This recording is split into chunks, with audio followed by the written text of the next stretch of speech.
I don't feel like my standards are too high, but I can't find anyone that meets them.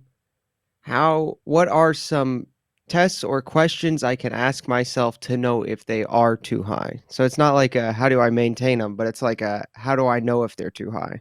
Okay, well, one, run them by people whose opinions you love and respect. Hey, father, what do you think about this? Mom, dad, what do you think about that? Ask your good girlfriends if they're practicing lives of virtue or good guy friends. Bounce it off other people. And if everyone's like, no, that's a non-negotiable, like Yeah. you're not going to have a happy life, if that piece is not in place, bounce it off the people that love you. Another thing to consider is like really ask yourself, would I be content 10, 15, 20, 40 years down the road if that thing wasn't there? And if your initial immediate gut reaction is like, no, I would not be happy, then that's probably a non-negotiable. And so, yeah, I wouldn't doubt yourself. I think the challenge is that the quality of people out there, might be a little subpar right now. So I know Emily Wilson and her husband are just releasing an app. I think they're releasing it today, actually, called Sacred Spark.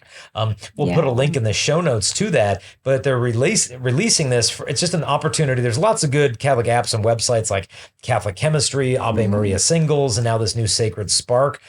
Check out that stuff because there's a lot of people out there that do have high standards as well.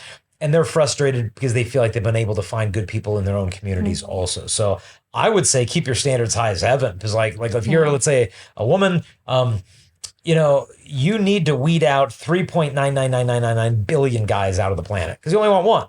And so as long as one can get over that hurdle, I think the standards are where it should be. So keep it up high. So. Yeah, your standards are your protection too.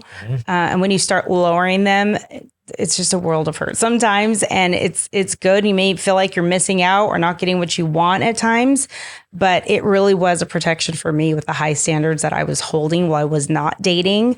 And then, God puts the longings of your heart there for a reason.